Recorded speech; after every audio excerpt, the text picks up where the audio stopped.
Welcome to the Dr. Wyatt Show podcast. For developing a long-lasting, happy relationship is the status symbol to achieve, and following my tools is a path to help get you there. I'm your host, Dr. Wyatt Fisher, a licensed psychologist specializing in couples counseling.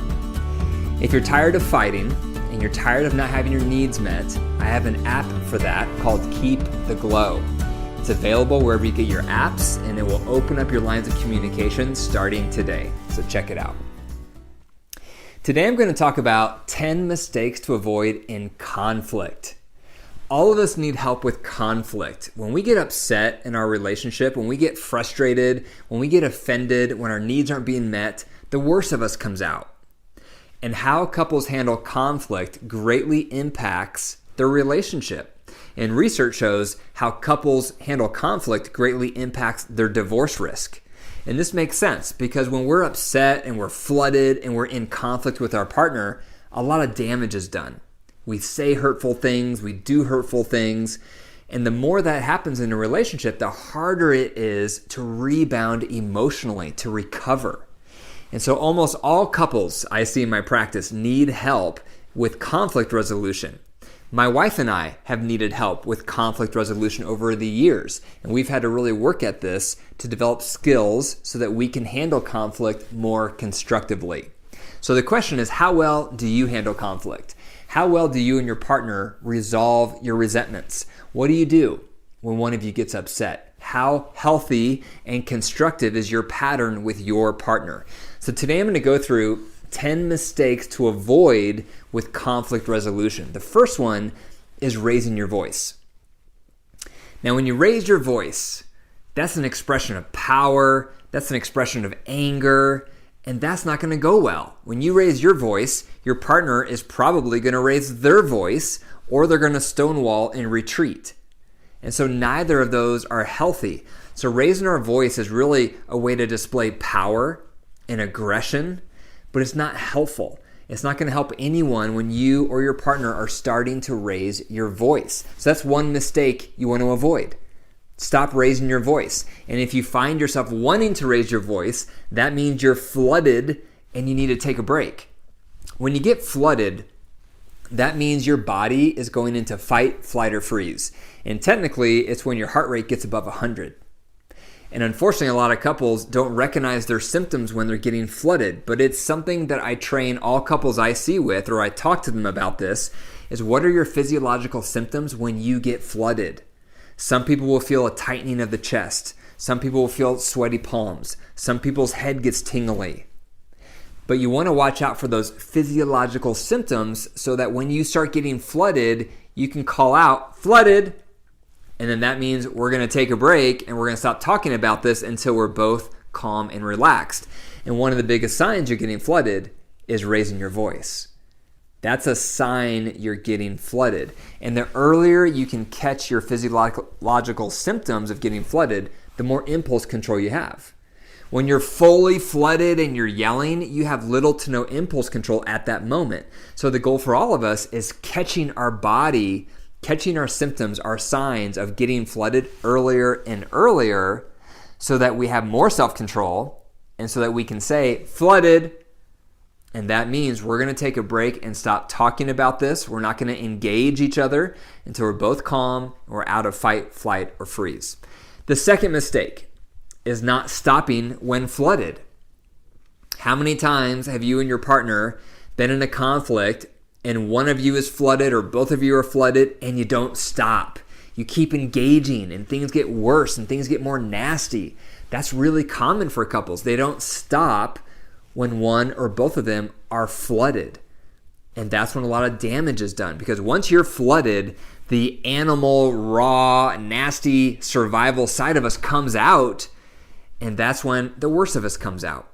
That's when we say things that we regret or we say things that are more hurtful. And again, that creates emotional scar tissue. It's hard to rebound from those kind of interactions. So that's the second mistake a lot of couples make, is when one or both of them start getting flooded, they don't take a break. They just keep going at it. Now, this whole flooded concept means we are going to come back and talk about this. Usually it takes at least 20 minutes to get out of fight, flight, or freeze, but no longer than 24 hours, so that flooded cannot become an excuse to avoid. So you can't keep saying 2 days down the road or 4 days down the road, oh, can't talk about it, I'm flooded. Because what happens is the person who is the pursuer in the conflict, often they don't want to drop it because their partner won't ever come back to it and talk about it. So therefore, they ignore that they're flooded or that their partner is flooded. They keep going after it. They keep talking about it. And the reason is because they're fearful, because of previous experience, that if we don't talk about it now, we never will.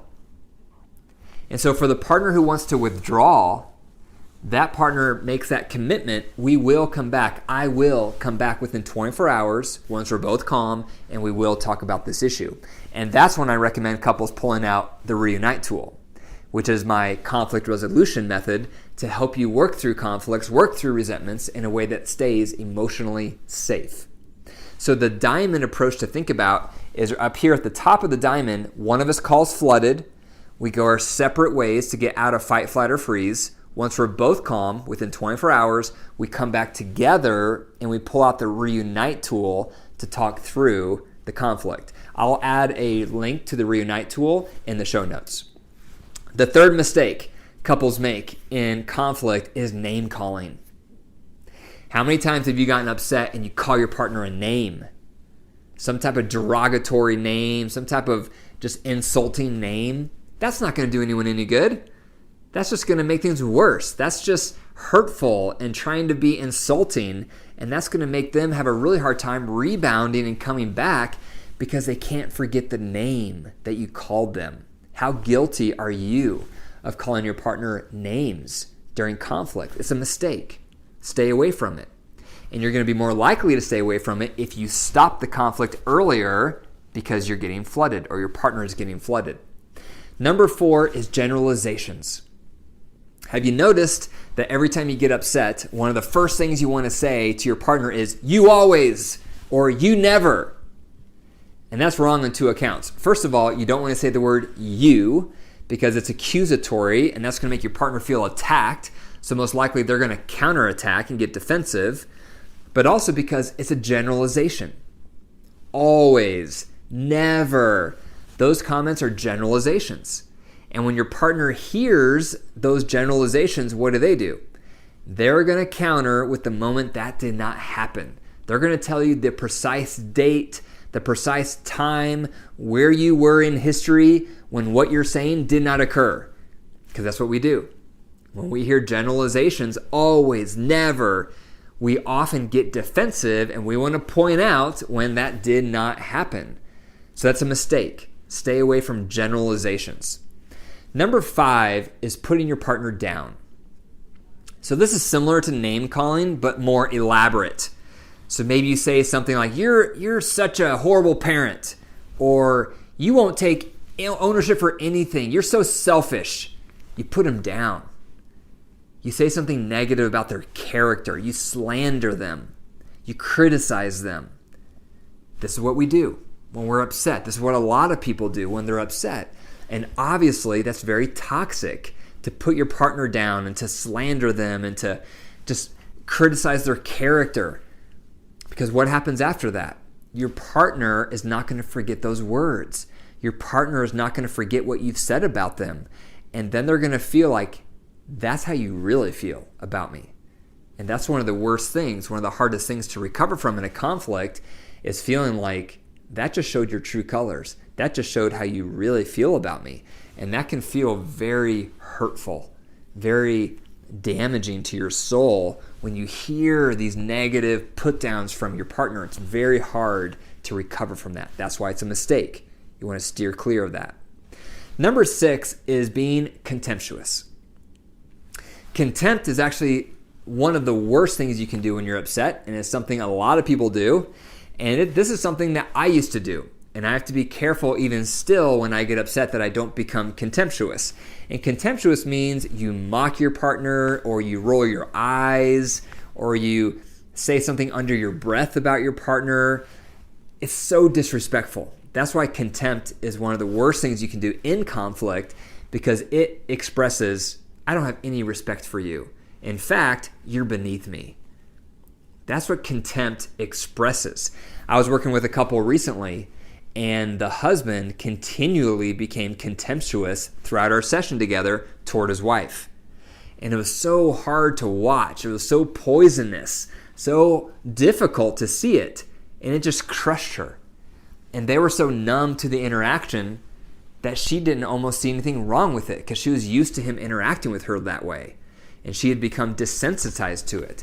But becoming contemptuous is horrible. It's very toxic, and it expresses, I have no respect for you. You're beneath me. And again, this is something I've had to work on in my own marriage, especially when my wife and I were going through a very difficult season, and we had a lot of unresolved resentments in our relationship at that point. And because we had unresolved resentments, often those resentments for me leaked out through contempt when we would have arguments. And the more we resolved resentments, and the more I worked on not being contemptuous, the more it went away. And so you have to start recognizing with all these mistakes, which ones do you do? All of us do some of them. So it's a matter of looking through this list of 10 mistakes and thinking about which one am I guilty of? Which one do I do? Which one do I need to improve in? Number 7 is getting defensive and not taking ownership. And this is a hard one because if you feel like your partner is attacking you and blindsiding you, it's human nature to want to defend ourselves and to talk about why it's not our fault and to justify ourselves. It's human nature, and that's what we do. And the more we justify, the more our partner gets frustrated because they feel like we're not taking any ownership because we're not. And then you have this vicious cycle. They criticize more, we get defensive more. They criticize more, we get defensive more. And we do that because we're feeling attacked. But it's very difficult to be on the other side of someone who's not taking any ownership. And if you know any of my tools, I teach the 50% rule. And what the 50% rule means is that when you're getting a complaint, you're not expected to take full ownership.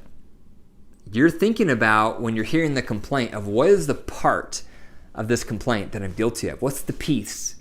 What's the part of this that I know in my heart of hearts I could improve in? That's the 50% rule. That means that sometimes when you hear a complaint, you may think, 10% of this is me. I can own that. Other times you may think, about 50% of this is my fault. Other times you may think, 100% of this is me. I got to really work on this.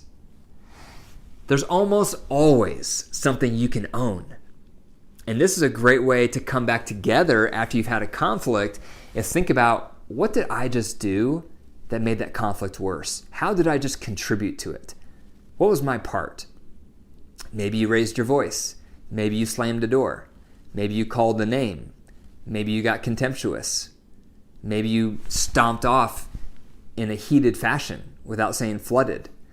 Always think about, after a conflict, what did you just do that made it worse? How did you contribute to the conflict? Take ownership for that part and then apologize. That's one of the best ways to come back together after you've had a conflict. And then in the conflict, when you do the reunite tool, the reunite tool is built in a way where you each have a turn to talk through what you felt, and part of the listener steps in the reunite tool is the 50% rule, where you're sifting through what's the part here in this complaint I can own, and then you make an ownership statement. It's one of the most powerful things you can do to your partner when you're talking through a conflict is making ownership statements. I own that I have a tendency to do X. And then you don't say why you do it, because that's defending yourself. No excuses. You say, I own that I have a tendency to do X. And then you're silent. It's one of the most powerful phrases you can say to your partner, because they probably never have heard you say that. Okay, the next one is number 8 is throwing or breaking things. Obviously, this is toxic. Obviously, this is a mistake. How often when you get upset, do you throw something or you break something? That's violent. And violence breeds violence. So the more you act out aggressively in a conflict, the more likely you're going to do it again. Because that's creating a neuronal pathway in your brain of, this is what I do when. I break things when I'm mad. I throw things when I'm upset. The more you do that, the more you're going to do it. Just creates a pathway in your brain. And the more well-worn that pathway is, the more likely you're going to do it. Obviously, this is a mistake. Violence is never the answer. You never want to become aggressive. And again, that's when you're fully flooded to do something like that. So the more you catch yourself earlier when you're getting flooded, say the word flooded, go your separate ways to get out of fight, flight, or freeze, the less likely you're going to become violent and do something aggressive. When you're on the other side of someone breaking things or hitting things, it's scary. You feel threatened. You don't know if that aggression and that violence is going to come toward you at any moment. So it takes the conflict to a whole nother level of danger. And when we feel in danger and threatened, nothing's going to go well. So if that's you, if you have a tendency to break or a tendency to throw, you need to really work on your temper. You need to really work on your anger. And it starts with catching yourself earlier and earlier when you're getting flooded, so you take a break so you're not elevated and you never get to that level. The 9th mistake to watch out for is stonewalling. Stonewalling is when you give your partner the silent treatment. You ignore them. Now, to clarify, this is different than flooding and deflooding. When you're deflooding, you actually say, or your partner says, flooded, and then that means we're going to take a break because we're flooded here. One of us is flooded. We're going to take a break. We're going to respect that word. That's different than walking away from your partner and then you ignore them for days on end and you act like they don't even exist. That's called stonewalling. And I'm also guilty of this in my marriage. And this was modeled for me growing up. My mom, when I would get in trouble, she would say, I'm not talking to you, you're in the doghouse. And she would ignore me for a period of time until we got over the conflict, whatever had happened. But that modeling rubbed off. And so my tendency historically, especially when I get upset, is I shut down and I'll stop talking and I'll ignore my wife and act like she doesn't exist. Obviously, that's a mistake. That's not healthy. That's not constructive. I've had to work on that, and I've had to own that I have a tendency to stonewall. There's strength in owning your weakness. It doesn't take any strength to act like you're perfect. It takes strength to admit your weakness and to own it. So what are you owning? What's your part?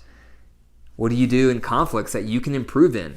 The thing I could do to improve is I've had to work on being contemptuous, and I've had to work on stonewalling. I've gotten a lot better at both of those. I've owned them. That's the first step. Then I've worked on them. That's the second step. So I've improved. However, I still have to watch myself because it's still my impulse. When I start getting flooded, my impulse is contempt or stonewall.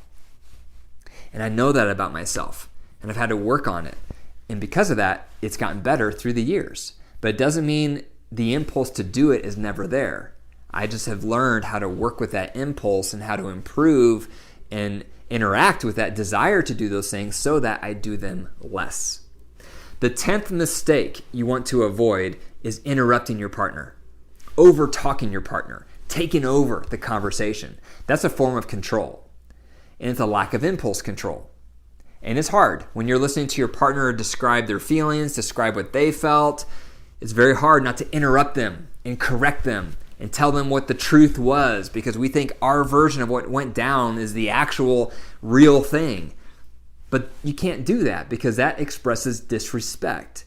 And guess what? Your partner thinks their version is correct. They think how they experienced the conflict is what really went down. You're never going to talk your partner out of their experience. So interrupting is a bad habit. It's a mistake couples do during conflict. So instead of interrupting, wait until your partner is finished and then respond. And if you follow the Reunite tool, you'll notice interrupting is not allowed. When your partner is expressing their complaint, you have a list of listener steps you have to go through in response. So it takes out the option of interrupting. But if you interrupt, if you overtalk, if you take over the conversation, it's very disrespectful, it's very controlling, and it's not going to make your partner want to listen to your side because now they feel undermined by you. So those are 10 mistakes you want to avoid in conflicts. Number 1, raising your voice. Number 2, not stopping when flooded. Number 3, name calling. Number 4, generalizations. Number 5, putting your partner down. Number 6, being contemptuous. Number 7, getting defensive and not taking any ownership. Number 8, throwing or breaking things. Number 9, stonewalling. And number 10, interrupting your partner. Thank you for listening to the Dr. Wyatt Show podcast. If you enjoyed the episode, be sure to share this with one other person today. That's the best way to pay it forward. For more resources, check out the links in the show notes. And remember, your relationship is alive. So if you care for it and nurture it, it can grow.